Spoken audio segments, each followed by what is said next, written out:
Welcome one and all to the LCS Challengers League. We're in the second day of week number 7, the final week of the regular season. I can't believe we're already here. I'm Mazel. I'm joined by Desrex, and we have our very, very special birthday guest with us, Beatdown. Desrex, would you do the honors for us? Okay, you know I gotta go, do guys. The honors, Twitch chat. It's a birthday, boy. Happy birthday to you. Happy birthday to you. Happy birthday, dear Beatdown. Happy birthday to you. Woo! Happy birthday, Beatdown. I hope you're Thank you. enjoying the day with us here, at least so far. I am. I actually would not rather be anywhere else. That sentence didn't come out right, but this is where I want to be. That's what I'm trying to say. There you go. We got there. That's all that matters. Yeah. But speaking of, we got to also talk a little bit of what we've been seeing throughout the community. So we want to go ahead and bring up some of these community tweets since we got a little bit of birthday singing in here. And I do want to go ahead and start off with a maybe not surprising factor that Balulu is popping off. He's obviously majoring in mathematics, focusing on trigonometry with his Vel'Koz gameplay. I love the jinkies added on there from B.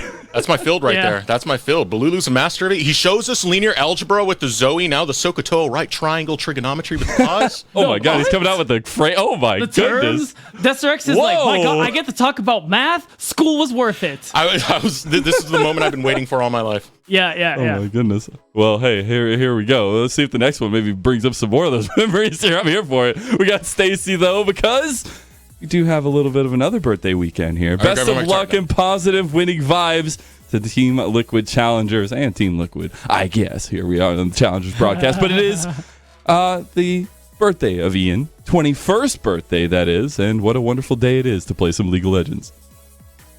Yeah, I couldn't agree more. Shout out APA. Having the birthday of kings, obviously. Is that what it is? I think so. And he's got the birthday buff, so obviously TLC are going to win today. I see. Also the fan buff, too. Yes. But we do want to move on a little bit to our next tweet. Happy birthday, APA. But Matt from Fear.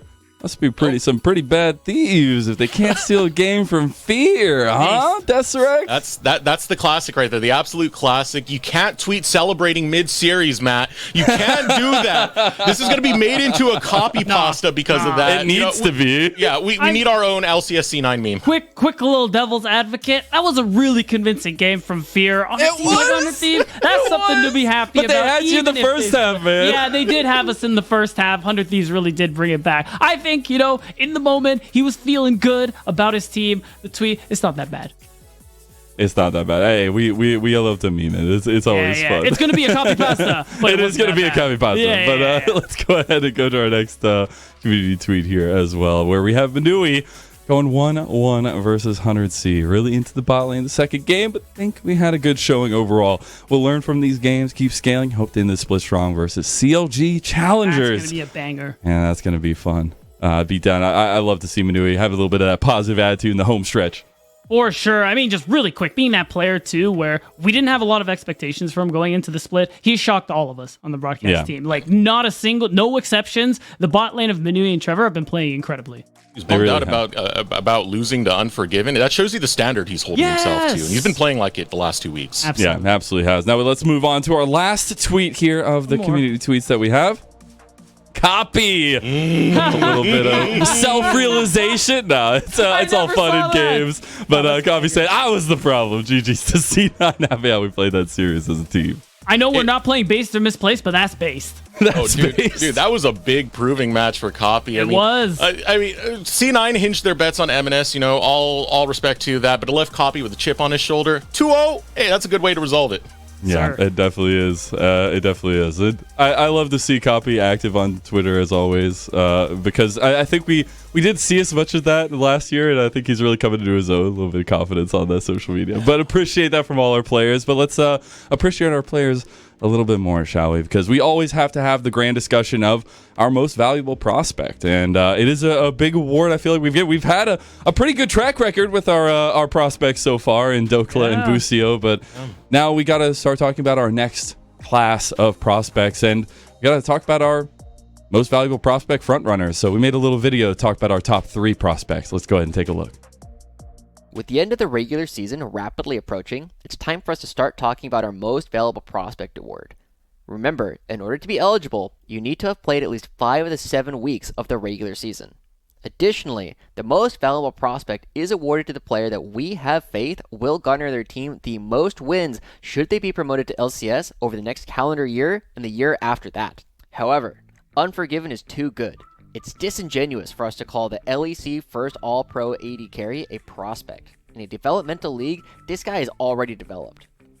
However, let's still talk about some of our other frontrunners. Alright, let's talk about MNS. He's still leading the league in solo kills and has shown in LCS that he's ready for that level. But that's the thing, he's already playing in LCS. The most valuable prospect is first and foremost a developmental award, so we made the decision to remove MNS from consideration due to his current role in LCS for Cloud9. To no one's surprise, Mirror's made a big splash in the LCS Challengers League and is one of our frontrunners for most valuable prospect. Mirror's leading all junglers in gold difference at 15, along with XP difference at 15, and is also leading junglers in first blood percentage, as half of the first bloods that TL challengers have been through a Mirror kill or assist, while he's only been the victim of one once. Mirror's early game presence has been phenomenal. The game plans are sound with TLC, but also Mirror's mechanics at later stages of the game have proven that he can be a jungler that is even someone to be feared in a meta that is not necessarily his, looking at what he's played in the past. Masu came out of nowhere last summer, and despite it being his first split of competitive play, he showed great mechanics and confidence. This year, he's looking even better, going toe-to-toe with some of the best marksmen we have in Challengers League, while spending the majority of the split on 100+ ping. That nickname Wi-Fi Wizard was not a joke.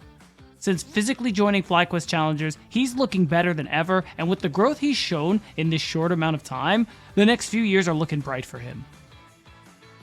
My MVP frontrunner for the 2023 NACL Spring Split season is none other than 100 Thieves Challengers jungler Yukino.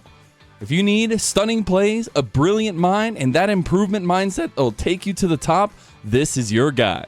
He might be bright-eyed and bushy-tailed, but he'll come steal your lunch money. Who'd we miss? Let us know on Twitter with hashtag NACL. Better watch out for that lunch money, all I'm saying. No, but, That's why I don't carry cash no more, because of Yukino, man. Yeah, you better watch out. No, but it was a nice little video, especially being able to see kind of our front runners, at least of what we're looking at and most valuable prospects. But we do have a larger list that I do want to go ahead and bring up with some names that were not included in those videos, right? And we get to see some of those added here, Desrex. Yeah. We only got so much time that we can invest into some of these. So, some of these coming out as almost, I don't want to say honorable mentions, but just, some we're bringing on the tail half. I mean, Still in the definitely conversation. some pretty big names here. Yeah, I mean, these are players who are still in the conversation as well. Not like the top 3 we ended up going with for today, but this is still something that we're going to be considering as time goes on. I mean, you look at each of these players, like Young, Shaden, Lost, and we can't hype up these guys enough either. And that just means that, I mean, on the one hand, it's great because we have so many players to highlight who are doing so well, but also we got to pick only one of them. Yeah, that's the hardest part, especially when we get down to it. It's like, oh man, those conversations to figure out who we're giving that award to is always an interesting one. But got to give some shout outs where they're due, in these top 6 most valuable prospects are definitely in the running of the contention. But we got to talk a little bit more about where we're at now, because we are in the last week, guys, of the regular season. We're just on the cusp of playoffs. And that being said, we're getting down to the wire here. We got 2 days left. We're on the second day of week number 7. We got to look at the standings and see what exactly stands out. Obviously, still some contention at the top, but all of these teams making it to the playoffs, all that matters is seeding beatdown.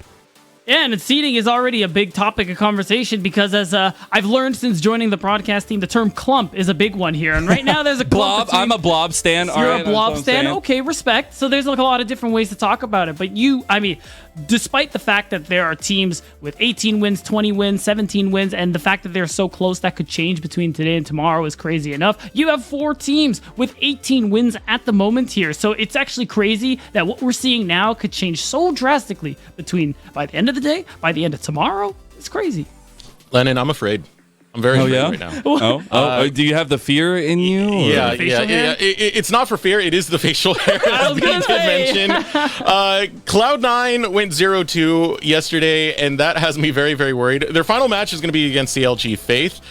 Maybe an upset happens. I have to shave my beard. I'm hoping not, but with the way Dignitas have been performing, I think Josh might have to lose his. I think he's going to be looking a little bit younger after this one for sure. But I definitely love to see kind of that top table conversation. But I also love to see kind of that middle of the pack on the right side of your screen where you have FlyQuest Challengers. You have a lot to say about them in their kind of a little bit of a roller coastery ride. And even the kind of veterancy coming through from TSM needing to kind of push that later stage of the season. It is always interesting. And speaking of, we'll be getting to see some of them today on the Rift, and we're going to look at our match schedule ahead of today. Or we're starting off with TSM Challengers versus FLYF. We got AOE Gold versus EG Challengers, 100 Thieves Challengers versus TL Challengers to round us out the day. The birthday buff might come to fruition here, Desrex, but it's an action-packed day to say the least.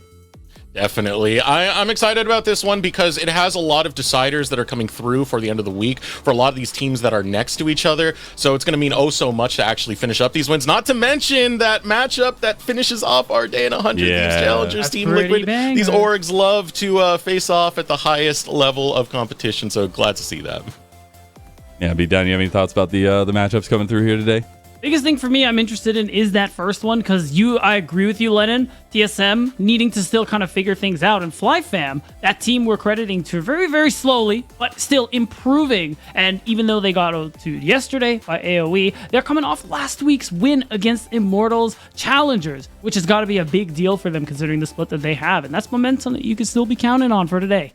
Yeah, it absolutely is. And while we will be working through some changes to rosters today as we go forward, right, we will keep you guys updated on everything going on as much as possible. We do have all the changes on our side of the street today. I know. We're Challengers League on the other side, but that is where I kind of want to hone back into what we got going on today. And that first matchup that you were foreshadowing to here, TSM Challengers versus FlyFam, where we have seen some bright spots from FlyFam. Obviously, you can talk a little bit about Instinct in the bot lane, but the big spotlight, I guess, goes to Lunacy in the top side of the map for them, and that means that there's a lot to test against TSM, who we were just saying has things to prove in terms of how they approach the game. And looking at TSM's roster here and the addition or change in the last week of the regular season, Neo coming in here down to the TSM Challengers roster and trying to fit into the mold. Beatdown. That's right, and it's one experienced player for another. Neo has been around the block. You were talking about it, Lennon, before we went live. Was on the original Optic Academy roster, and this dude has been around since that point. And was on Dignitas Academy last year. All right, there. Beat, not just that. What my else? very first LAN, he was there back in 2018. Yeah, I casted him back when he was on a GG Esports Academy, Indianapolis. Wow. He was my first LAN, so this is a throwback for me. Okay, so you're gonna hit us with all the big narrative points when we get in game, of course, right? You got all the background info on yeah, Neo, dude. for sure. You know what he likes for dinner? The kind of, what That was Lots of 2018, information. Beat. Calm down. How do you not have that info? You don't care about the players, you know Desrex. You don't like, care about the players. that's what all I'm I'm seeing. saying. There's What's a his reason. football There's a order? reason I'm bald. There's a reason. I'm bald. Oh my gosh! Oh my What? gosh! It's for the extra information that's not there. yeah, clearly. But we got to talk about FlyFam a little bit on the other side. Obviously, a tall task. Every time we see a provisional team go against a challenger team here, but themselves finding strength through Lunacia, Hyper feeling a little bit more confident, had a crazy steal yesterday, and a little bit of strength from Blaze and confidence from Blaze has been building up to something here, Desrex. Yeah, I mean, when FlyFam lost Goo, it felt like they lost their big playmaker and they had to reestablish themselves. You know, went through another jungler, eventually did get back with Hyper, and now we're starting to see that promise come through. I mean, you do have strength over on that top side with Lunacia. Hyper is a very journeyed jungler, can bring a lot to the field for this group. And, you know, we talk too much about Instinct and Sword, but Blaze, to me, has been one of the better at picking out these small advantages, getting these small picks on the champions, but always needs some type of setup, and that's what we need to see from FlyFam. This communication start to come together. And we also got to talk a little bit about their schedule here, what they have in this last week, and kind of do that check-in for them, because we have been tentatively watching as the weeks go by here as well, Beatdown. We have, and it's been tough because we had already identified that as we get to this closing part of the split, they got a tough weekend ahead of them. I mean, they play 3 series this weekend, of course, and already a struggle, losing 2-0 the AOE Gold. Now they play TSM tomorrow. They play Team Liquid first, and that one actually it could be a really exciting one. You and I, Lennon, will be covering that. But these are these opportunities where FlyFam could get a couple more wins on the board. And they really do need this last push to come in, because you don't want to fall below the current spot that you are and go into that 16th place and have to face the first seed. It would be nice if you could fight up one more position. Yeah, and I want to go ahead and bring up the clips that we had gathered, and a little bit of that early season coming through here, but also some of those little bits that we see, and maybe against a little bit of Lunacia, who has that dog in him here, beat down. Yeah, you could say that again, Lennon. He's a player who we knew very little about, was subbing for 100 Thieves Next last year, and didn't get any actual play time, was just focused on developing, very new to competitive play, and he has surprised us greatly. A player we are very excited about overall, considering how long he's been in competitive play. This is going to be a tough one, though, because even though he has been looking good overall and shocked us, his matchup today is going to be a difficult one. Hanser is one of the best tops we have in the league, and I think this is what's going to really be that test for him to see how he measures up. This reel was basically Lunacia doing an M&S cosplay with how many solo kills that we got from Lunacia right Doesn't there. he have the second most, or close to? Close to that. Close. I think Hoon has number 1 right now. But yeah, that's right. Lunacia is just so good at finding these small openings that kind of catches our top laners off guards, and that allows for kills to be picked up over on the side of FlyFam. Definitely been a great player. Been working on that team play. Got to see it a bit in week number 7, and constantly improving. But you got to talk about Hanser here as he takes to our screen, getting himself some little bit of name giving and a lot of strength between that top side of the map beatdown. Yeah, Hanser is that player who builds up these natural advantages. He's a very strong laner.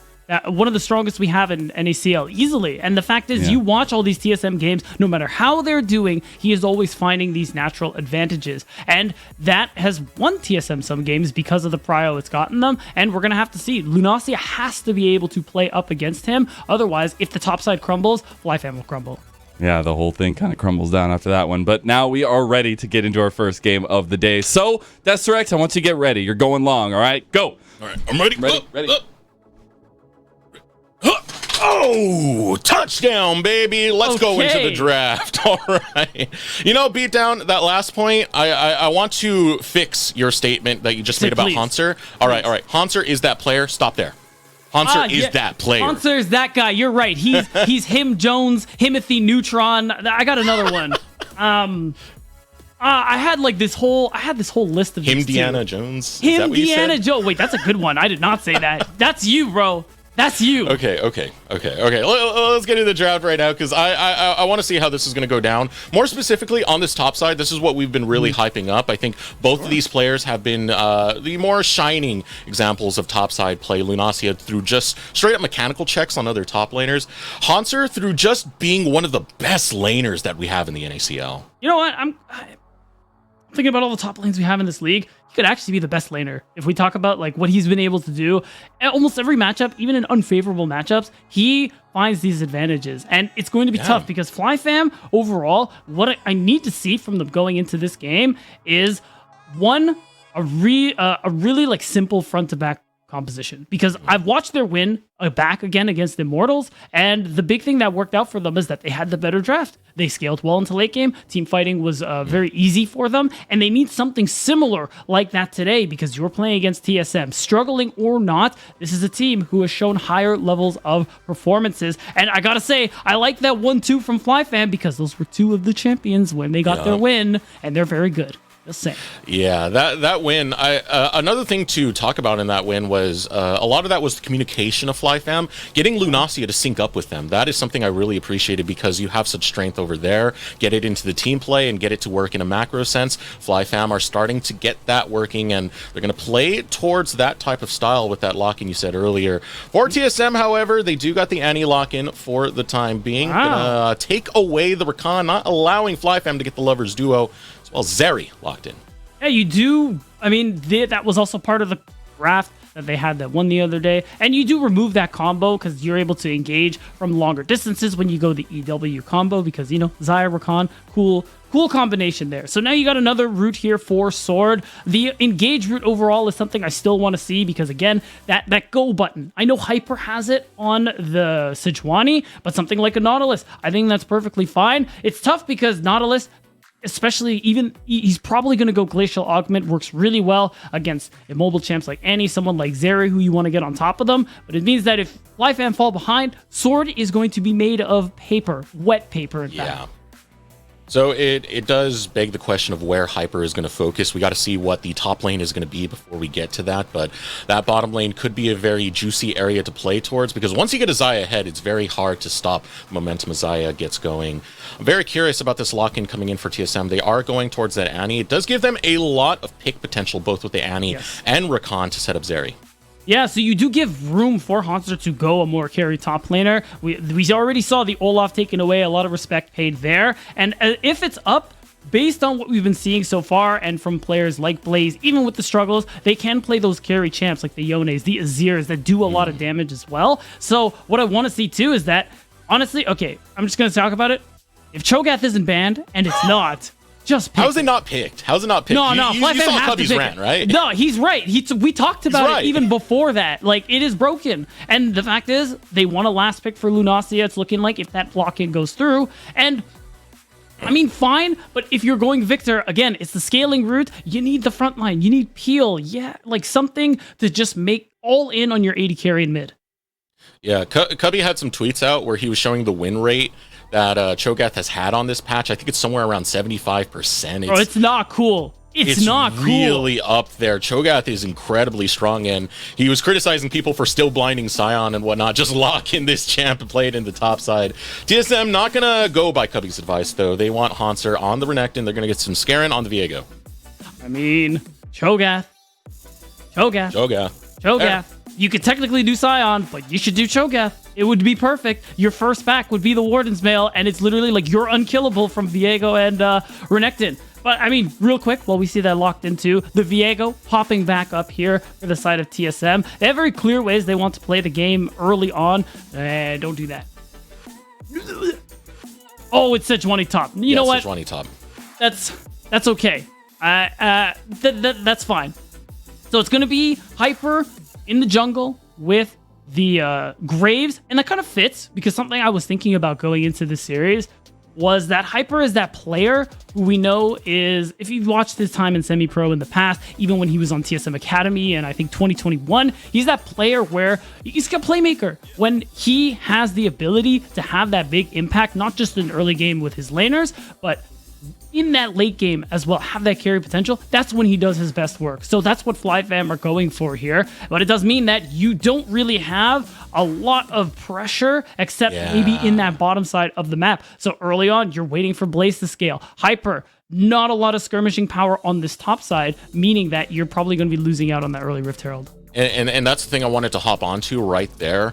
TSM, throughout the season, have had pretty good early games. A lot of that has come through Svenskaren's pathing, very experienced. Hanser plays well over on that top side. TSM are really good at playing the first 14 minutes and getting those plates, even grabbing the first 3 towers onto the map. They get it about half of the time that they've played the season so far. So that puts worries onto me that FlyFam just don't have enough in the early game to stop the momentum, and TSM just might run away with this game outright. So that's the big thing I'm concerned about as well. TSM, you have basically a lot of top pressure, although to be fair, the Sedge top actually pretty good, especially with the Ignite taken. As long as you avoid those ganks early on, you shouldn't be in the hole, so to speak, as Lunacia. So there's still options for him to be able to have that early game impact, and also later on in team fights, get tanky and be that front line and peel for your damage dealers, right? So what FlyFam have to do is not fall behind like you're talking about. In their win against Immortals, they were proactive and they had that better draft. I see potential in the draft that they have. It's not as hard winning as it was before. So the big things for them is that you just don't fall behind in this early game. But considering we know past 14 minutes is tough for them, well, they're going to have to do something different today. Yeah, go ahead in Twitch chat. Give out your vote for TSMC or FlyFam As FlyFam right now, looking for their 3rd win on the season. It's definitely been pretty rough for them. Just picking up one last week, as you had mentioned, that week number 7 win against Immortals, but it was a drought before they were able to get another one in. And Yeah. I do think they have a decent chance against TSM into this one. I just don't think the draft plays as much to FlyFam's strengths. I would like to see Lunacia on something a little bit more bully. Though you did say Ignite Sejuani. Yeah. Hyper can play up there to try and get something early. Right, but for the most part, Hyper, you're playing Graves. Unless there's an obvious gank, I don't expect Hyper to go for anything in particular. In fact, you could see Blaze is trying to push aggressively mid, open up these opportunities. We could potentially see Hyper go for the invade. Blaze is even walking down to set vision. They want to track this Viego, see if they can time. In fact, there's 2 wards on that bottom side. So they're putting a lot of effort in tracking Svenskeren, who you highlighted. Good early game pathing. So knowing where he's going to be is really important. Happy birthday, Sir Rizzler, says VFly on Twitter. Thank you, Victor. My goat. Gotta love the love. Go ahead and use the hashtag NACL on Twitter or hashtag Kengus is bald if you're feeling a little bit spicy. Also acceptable. Yes, we do like that one, in fact. He was on he was on the Salty Runback podcast with Grapes and Hawk. Okay. And in his shout outs, he said Deserux is bald, that's his only feature. How did that make you feel? I just sent him the hashtag. Oh, Engage coming out here, trying to take down Neo. Neo will flash away. Love it. Able to escape alive, but nice early aggression coming out from Instinct and Sword B. So something I actually want to talk about as well is that Neo took Cleanse in this lane. And when you're playing against like Nautilus, Cleanse feels kind of lame because the only thing you can actually cleanse is his passive auto, which means, you may need to hold that. Here we go again. You flash to get in, so there's no flash to get out, and TSM snap right back for first blood. Not done just yet. Svenskeren wants the whole bot lane. He's going on to Instinct. Hyper shows up. Couple of bug shots on Svenskeren, but that will end it. TSM, first blood. It's brutal. You got a really good trade, and you saw the harrowed path. And in fact, you saw Svenskeren. So not respecting that means a big punish comes through for TSM, finding that lead for the bot lane. Neo now has a kill, gets the back with those tier 2 boots. That's a little bit of a lead here for TSM. The one thing we were concerned about for FlyFam. Docs, just a little bit of aggression coming there. You can't really do too much. As you said, the Graves is looking for the most opportunistic moments to find these ganks. Otherwise, they're just not really there. No, not particularly. And now, I mean, seeing stock of everything that's happened so far, that first kill bot lane is not a doomer by any means, but it is a concern based on the habits we've seen from FlyFam. And it just means that Hyper is going to continue farming. And the thing that's nice about a pick like Viego is that you can have that early game impact. You can also go ahead and farm because his wave clear is actually pretty good. And you can see it. He's stealing that Raptors respawn. It's a good bit of experience that Hyper is losing. And on a champion like Graves, if he walks away with the big chicken and most of that camp, that feels terrible as Hyper. And even going back to the bot lane, as you were saying just a moment ago, Instinct didn't die in that trade, but who might die right now is going to be Blaze, trying to step away. Will get the sidestep underneath the tower. Still alive. Svenskeren starting to run low, though, and Sword able to get to the mid lane in time to defend his mid laner. Yeah, really nice. Another play coming through there for TSM. Doesn't get the kill, but on a champ like Victor, especially playing into Annie, who has such great gank setup, no flash is really scary, Eric. So now Doxa has this opportunity. I mean, Draku and Svenskeren, they could just do that again in like a minute's time after they reset. And if Blaze isn't careful, he's going to lose his life too. So I want to bring it back to this bottom side because Hyper's bringing it back to this bottom side. Yeah. Looking to set up down there. Instinct did not die in that gank. The rough part was the wave was kind of shoved in, so Neo was able to get a CS lead through that. But this is the revisit we were hoping for. Hyper going to visit down into the bottom lane and get Instinct going. That's a kill onto the Xayah. Right, another pickup, or rather a pickup for FlyFam, which is really big. Remember, Neo didn't have flash, so it's an easy thing to take advantage of. And again, the cleanse means in laning, you don't have as much power, as much impact. You're taking it because of the Sejuani in the top lane. So Neo's hoping that pays off later. Unfortunately, means it doesn't pay off now, as a really nice route from Instinct pretty much just sets it up for the alley-oop. It's the self alley-oop, I should say, because Instinct ended up getting it. And that is where Hyper should be focusing for the most part. Instinct is going to be a big part of your fight once you get into the mid game. What's up? Eric, we got to talk about something. What's up? We talked about Haunter finding natural advantages in the top side. This is what I'm talking about. Wow. He's up almost 30 CS. He's had the wave pushing the whole time. Yeah. So Lunacia, I mean, at the end of the day, like, this is kind of the expectation of this matchup, and that's why the Sejuani pick ends up being pretty solid. Because at the end of the day, although you are falling behind, you will have value because of your CC and your ult. The only thing that sucks is that you're a little less tanky. And Haunter is like, you know what? I'm pushed up very far right now. I want to make sure Hyper's not nearby. You know, it's not the situation like Sword, though. Because you are a solo laner, you still will get some resources and be able to be that tank. Have that kit. Sword, it's a little bit more damning if he does fall behind over there in that bot side. Hence why Hyper is focusing down there so much. But look at this. Svenskeren, deep invade. Calls over Draiku as well. Doxa not too far off from the flank. Red buff being stolen away. Not going to be able to take the Raptor. Chicken Camp still belongs to Hyper.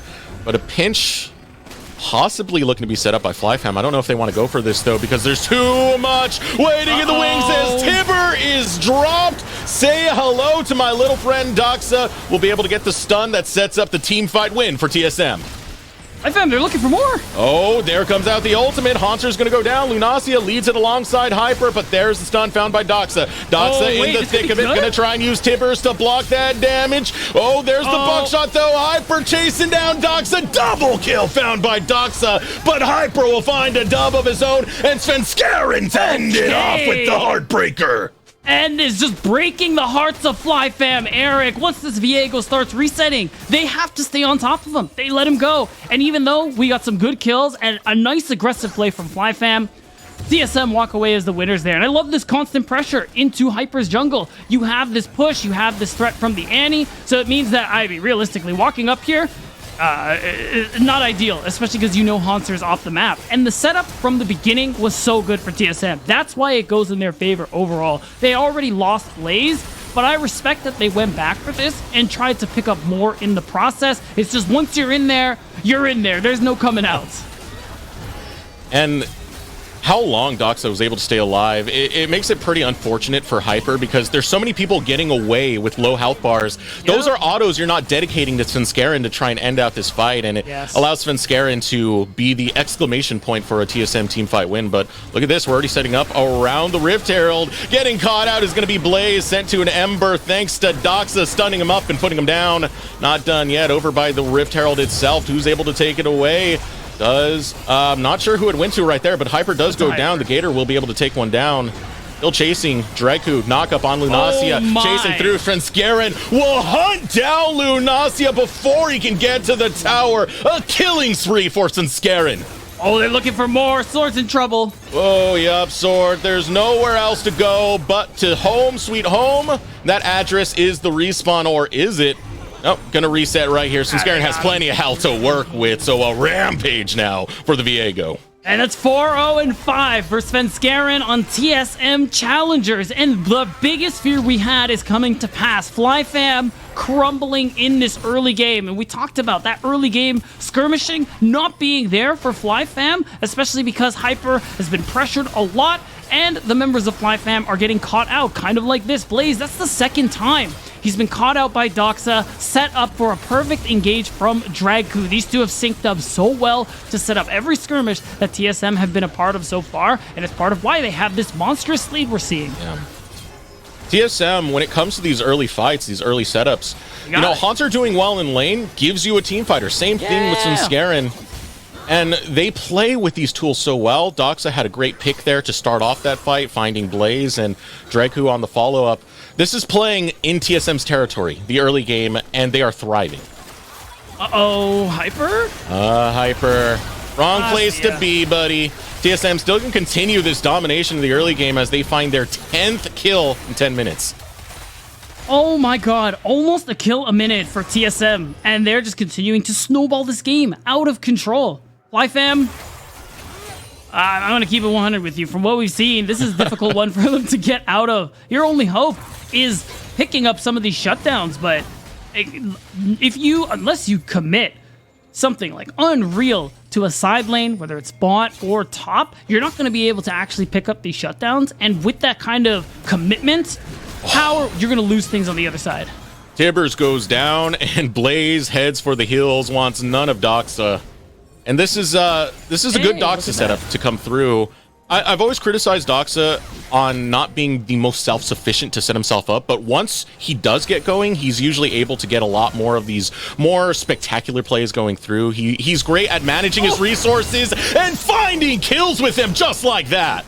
No hesitation, and it means now you no longer have access to this dragon. FLYF, one thing they were hoping to continue playing for is the dragon. They got the first one, and they were almost in a position for dragon number 2. But a beautiful pick-off means now dragon stacking is to the wayside. An early lane lead is to the wayside, and it's just TSM going full speed ahead.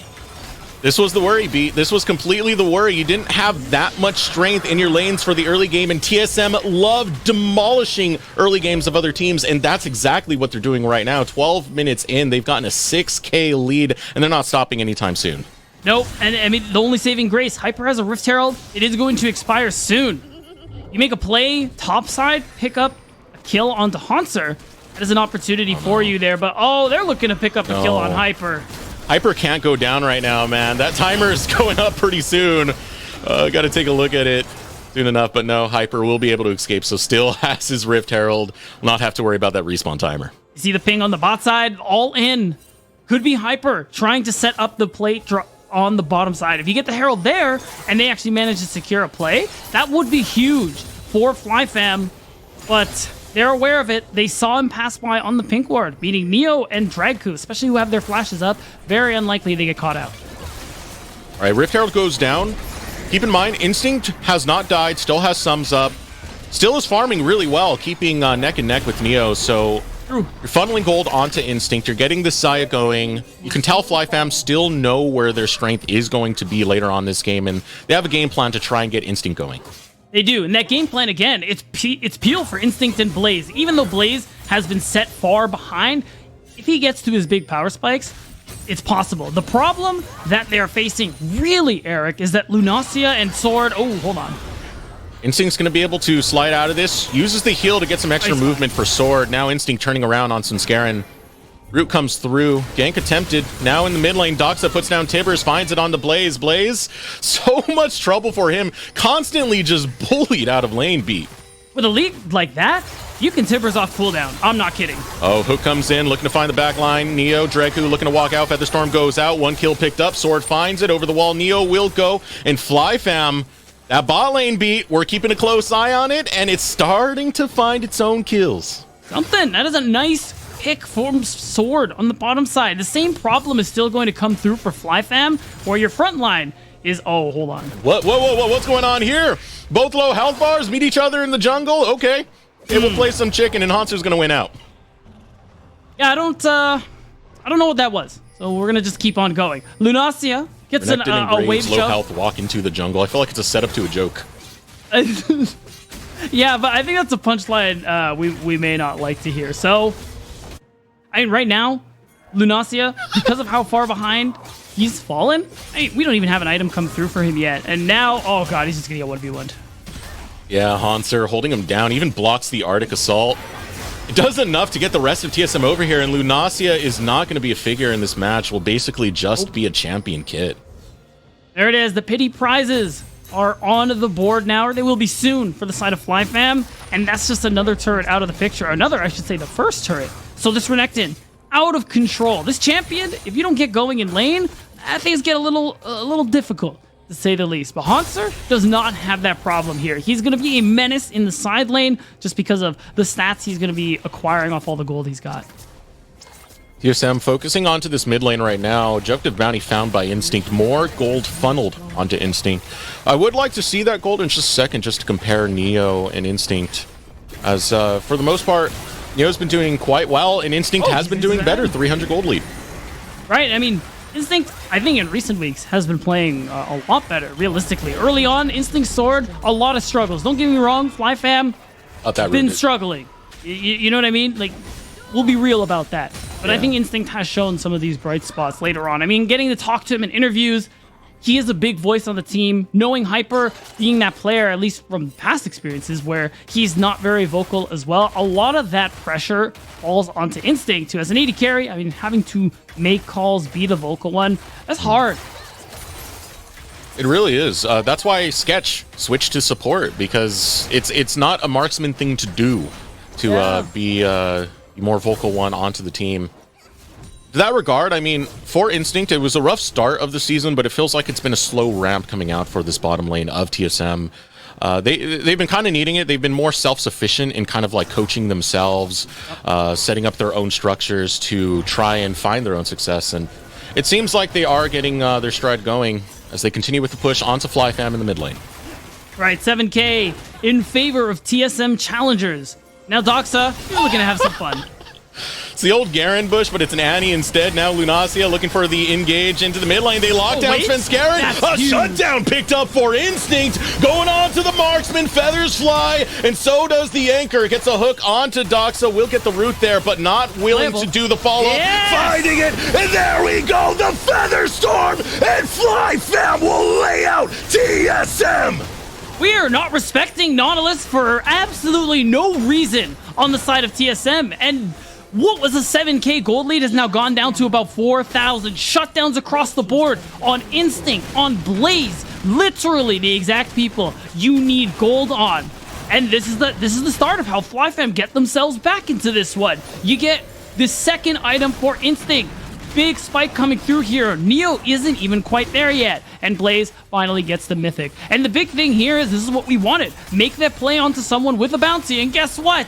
Sword finds Svenskeren, and Lunacia was in the area. The big thing that actually is like crazy to me is this.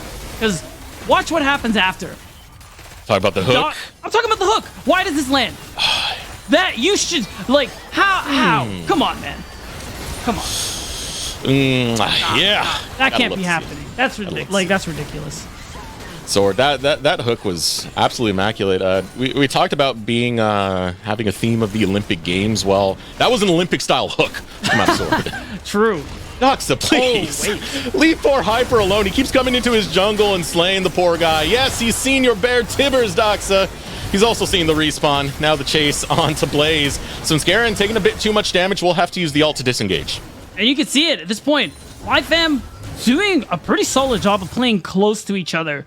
You always have Lunacia, who's in the area, is almost getting Flame Horizon by Haunster. They've abandoned any... Oh, wait a minute. Oh, again, Sword finds Neo. Depth charge goes out. It's a lot of damage onto Neo, but he's able to flash out. They can't get Instinct there in time. Instinct starting to run low, and Instinct goes down. God. The Gator will rip apart the marksman of FlyFam, and Neo lets loose. Lunacia forced to run away in TSM. They get the bot lane of FlyFam beat. This is kind of sad because FlyFam, they're actually making good plays now. The problem is the goal difference is really starting to show.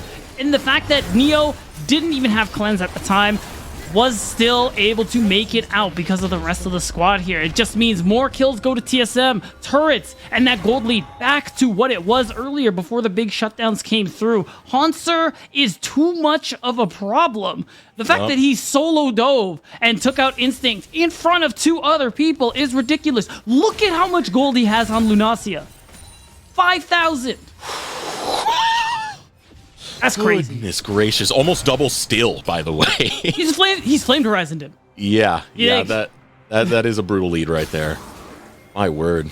And with the way FlyFam did that last play, it looked like it was supposed to be swapped. They did that on Neo and got a catch out onto him. They didn't bring the damage fast enough, and when TSM brought that right back, they knew to focus on Instinct. That is where all the resources are right now. That is the greatest hope for FlyFam. Now, that being said, Instinct went down with Flash still up, so that Summoner is still available to try and keep this marksman alive, but Blaze might not stay alive. Nope, Svenskeren has his number, will deliver that kill over to Doxa. I will say, I respect holding on to the Flash, because once he's on your screen and you don't have a turret near you, you're dead to rights. The problem is, it means it's Baron time for TSM. They're going to get this with virtually no contest. Lunacia can teleport. You have team fight tools to maybe force them off, but you're so far behind in gold. This is so risky. If FlyFam loses and get wiped, it's over. The game's done. What do you got, Hyper? You got still the Sentry Hyper. Depth charge goes out to Health Reigns on the Baron. Going over the wall, Draku hops, but not long enough. Hyper still has some time to jump in. Hyper will steal the damn Baron. Take down Draku in the process. FlyFam are not out of this. You gotta be kidding me! That's so big! He gets a kill and the Baron, even though he falls in the process, he slows the game down for FlyFam. Unreal! You saw TSM do everything they can to prevent that from happening, and Instinct, he's fine. You're kidding me, man. Hyper under so much pressure.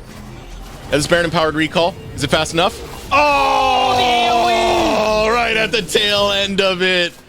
With a quarter of a second left, Oxa will take him down, and something delivered right back to TSM.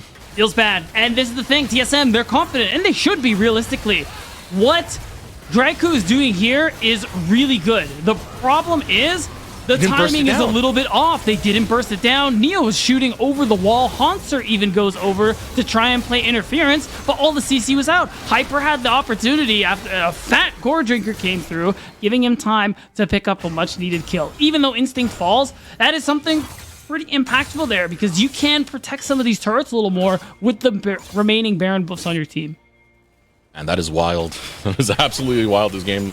The way this game has been going, you know, a lot of commendation going over to TSM and how they play early game. The roughest part for them has been the mid game to late game and how they transfer that. Usually they kind of wait for hyperscalers to get online, right? But you don't have the most hyperscaling and you don't know how far Zeri can get in grand schemes. I mean, it is still online, that is fair. I don't know, this is definitely a rough one right now. I am starting to feel for TSM. I am starting to see things slip, and it's one of my worries right now. Can FlyFam just wrestle this right back at the late stages? You can. The big thing is, and the best way to show this is we need to look at the gold again, just to see the differences here. We see a 5,000 gold lead roughly. That entire gold lead is Hanser. The fact is, if you make a play while Hanser is inside, he doesn't have teleport right now. If you play away from this Renekton, you have a really good chance of a successful play. I mean, you have the Xayah who's getting close to 3 items, or you can just all-in him. Screw the crocodile. And here's the thing, they're gonna get the kill, no problem, or are they? Hanser! No way it gets away! Svenskeren is here to turn it around, goes on a rampage, takes the life of Blaze. Are they gonna go for the chase? Svenskeren says yes, he sees Instinct and will take his head! Draku hopping in, they want one more, a triple kill for the veteran experience of Svenskeren! So remember when I said stay and play away from the croc? FlyFam did the opposite of that. They thought if they threw everything at him, it would be enough to take him down, but he bought enough time for the rest of the team to come through, and this gold still is reflective of what I'm talking about here. You have to avoid Hanser at this point in the game while you're trying to catch up. You see him top lane. All right, what can we get mid and bot lane? You see him mid, like, you get what I'm going for here, but you can't mess with the croc. They throw 4 people here, and all their damage dealers is going into this crocodile, and the fact is, he lives long enough. He dodges the end of the line, and the rest of the team come to clean up. Big thing I noticed there was the crowd control wasn't locked down long enough for Instinct to set up the Blade Caller. If they got that route, Hanser was dead to rights. And slip-ups like that, you know, it hurts to see, but now it gives so much more over to TSM, and it's gold. They're not content with just that. They want to find more. No, they recognize that they got to keep the pressure on because realistically, we saw the gold differences earlier. Again, the only gold difference at this point is Hanser. Everything else is negligible. In fact, Instinct has a decent lead over Neo. We can see it in the items. And once that third item comes through, he does a lot of damage. You need that core 4 playing away from this crocodile, and you need that pickoff, like we saw Sword getting earlier in this game. You have to catch somebody out. Those are the only options left. Otherwise, things are just going to fall apart right now. I mean, look how far ahead Svenskeren is. 11-1-9. Absolutely disgusting play. Some of our Viego players here in NACL are absolute beasts. This reminds me a little bit of Shaden and that binge he went on with double-digit kills. Well, Svenskeren put that up as well. And yeah, 11-1-9, that speaks for itself.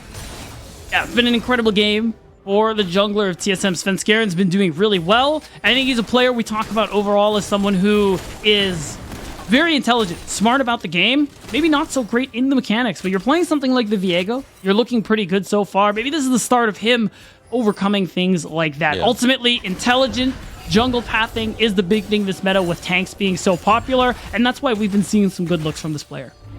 And, of course, that experience we were talking about, it's been on display so many times throughout Svenskaren's career, whether it be TSM or his time in Cloud9, even Cloud9 Academy. Always been that big vocal voice, trying to do that with a lot of our new talent here, more specifically Doxa in his rookie split with TSM so far. But with the way they're performing right now, you know, it makes you excited to see more of what TSM have to offer. And right now, it looks like they have a fight to offer over with FlyFam. Oh, they Riley is going to be want it. pop. They are hunting down FlyFam. Draku can't get close enough, though, to start the engage.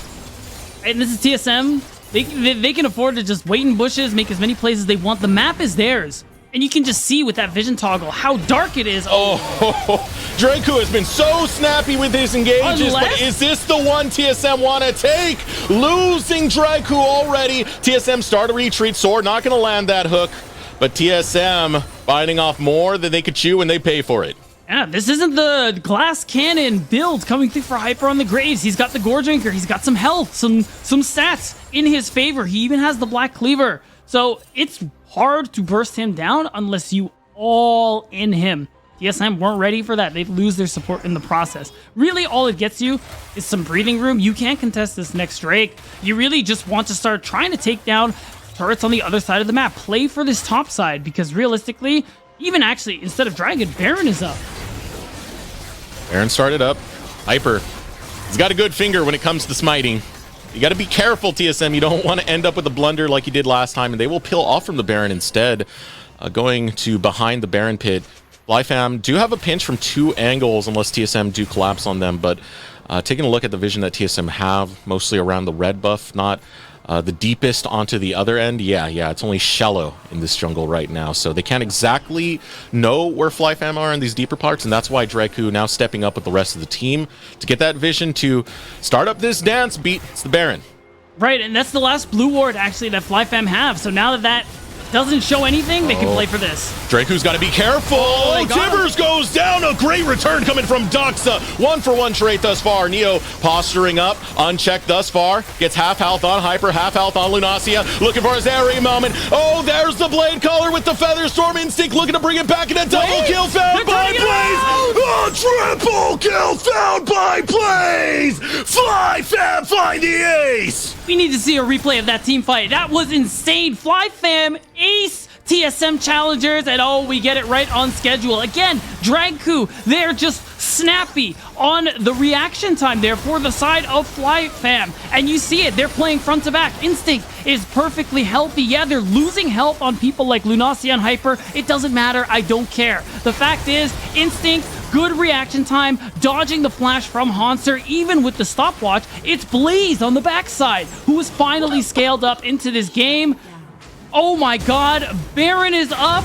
Dragon Soul Point is up for FlyFam.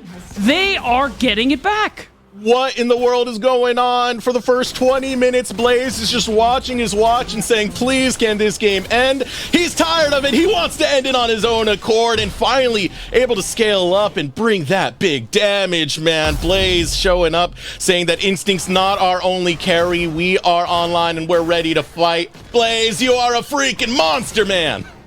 And man, did he need that after the early game. So much attention, so much pressure in the mid lane. And Blaze is able to help come in clutch with the rest of FlyFam. And of course, if you want to join the conversation, use the hashtag NACL on Twitter. Because obviously you were watching this incredibly hype game with us. And now, speaking of hype game, we got to play Teleport from Hanser. Ooh, be careful right here, Blaze. Rough spot to be. Svenskeren looking for the engage. All the tools coming out, but low health bars for TSM. Oh Neo's got to do it all by himself, but there's so much on his shoulders. Hanser holds the line to return back to TSM. A shutdown found, but that is a 2-for-2 trade. These fights go so fast, beat.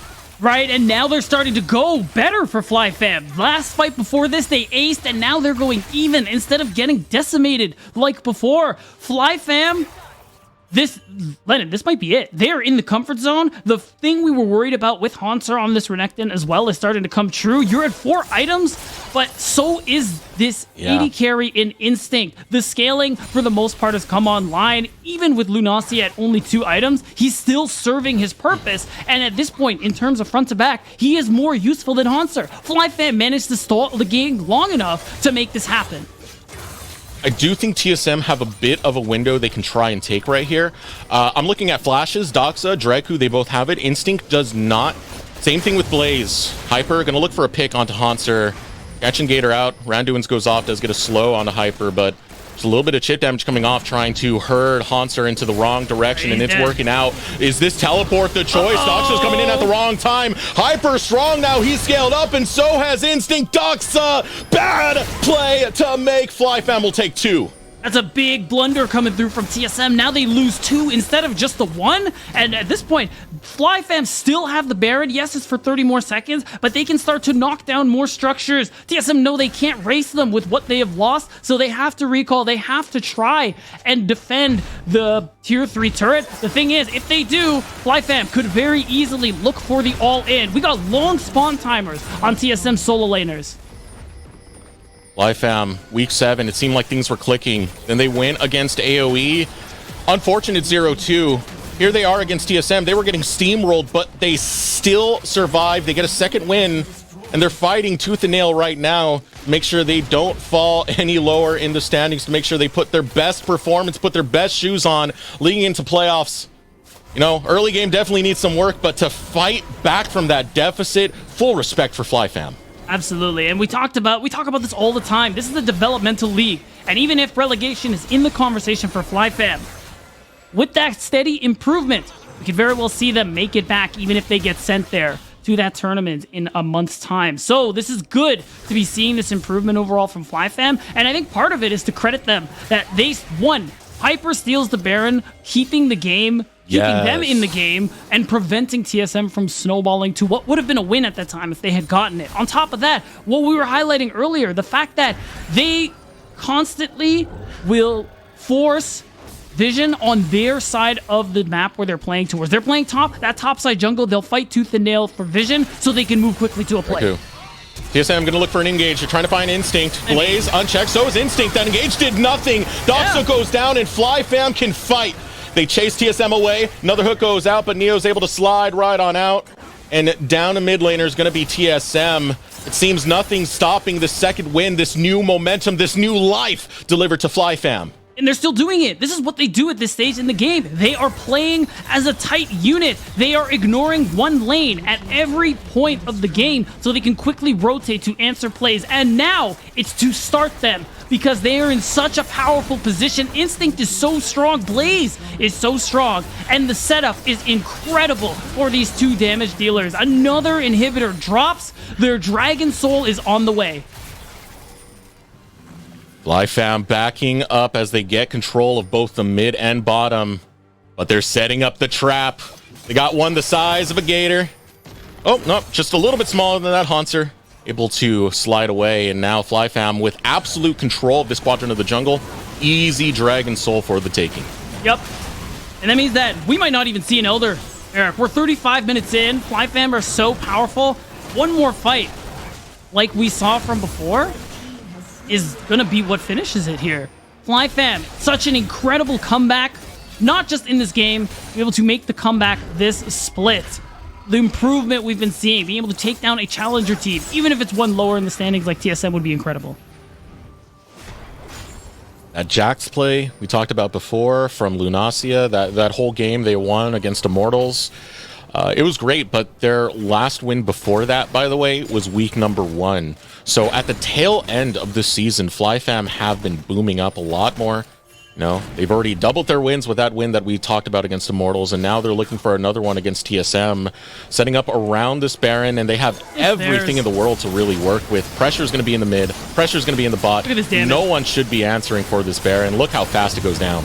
It's insta-gone, and now the thing we're looking for, oh my god, they're not even looking to recall here. You know, I like this. They're so strong. They're borderline full build, so unless you have the gold, to actually make it to that next purchase, you might as well start to push the map a little bit further here. They're going to take another tier 2 turret, and they're just going to keep the pressure, start to threaten inhibitor number 3. And with the Baron in their hands, Eric, with the timer what it is, if FLYF win this fight, they win the game.